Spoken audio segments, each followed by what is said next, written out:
Naam, hujambo mtazamaji na karibu katika taarifa za John Lee Samuel Bryan Kenya. Iwapo ndio mara yako ya kwanza kujiunga kwenye channel hii, basi hakikisha kwamba umeweza kusubscribe ili ukaweze kuwa katika nafasi nzuri ya kuweza kupata taarifa zaidi kadri yanavyotukia.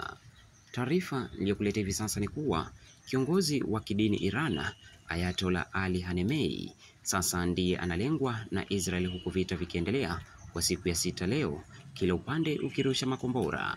Ayatollah ambaye ana usemi kuhusu masuala yote ya uongozi wa Iran amekuwa na msimamo mkali, huku akipinga vikali matakwa ya Amerika kwenye mazungumzo ya kutaka Iran ikome kukuza kiwanda chake cha nyuklia na kutengeneza silaha hatari.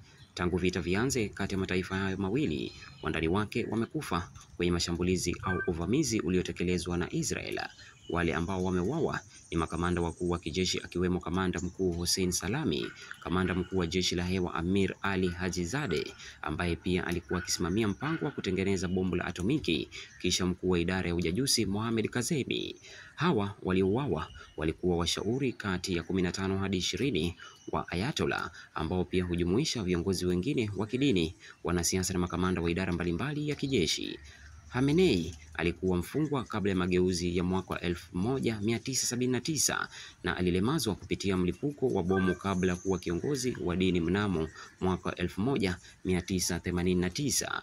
Anaonekana kumakinika kudumisha mtindo wa uongozi wa Iran ili usiingiliwe na mataifa ya magharibi, hasa Amerika. Msimamo wake mgumu umesababisha awe adui mkubwa wa Israel. Chini ya mfumo wa uongozi wa serikali ya Iran, Ayatollah ndiye anatoa amri kwa jeshi, ana mamlaka ya kutangaza vita na pia ana mamlaka ya kuwateua na kuwafuta kazi makamanda wa jeshi pamoja na majaji.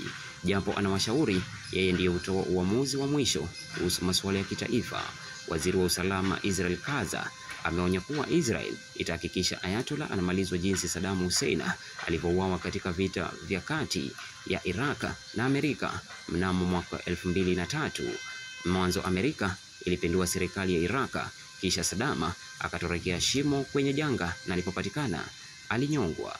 Nikinukuu, namuonya dikteta wa Iran dhidi ya kuendelea kutekeleza uhalifu na kurusha mabomu yanayowaua raia wa Israel. Akumbuke kuwa dikteta Saddam kutoka taifa jirani la Iraq aliuawa na alikuwa na msimamo mkali dhidi ya Israel. Mwisho wa nukuu, akasema Katz. Waziri mkuu wa Israel Benjamin Netanyahu mwenyewe amenukuliwa akisema ni kupitia kumaliza utawala wa Ayatollah kwa kumuua utachangia amani ya kudumu na kukomesha tabia ya Iran ya kuendeleza udikteta ukamanda wa Mashariki ya Kati.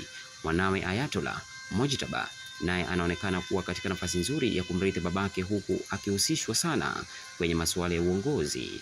Hasa Mojtaba amekuwa na uhusiano wa karibu na makamanda wa jeshi pamoja na idara zote za kiusalama na hata upokezwa habari za kijasusi. Asante mtazamaji kwa kuitazama taarifa hii, na iwapo hujasubscribe basi hakikisha kwamba umeweza kusubscribe, like video zetu, share pamoja na kukomenta.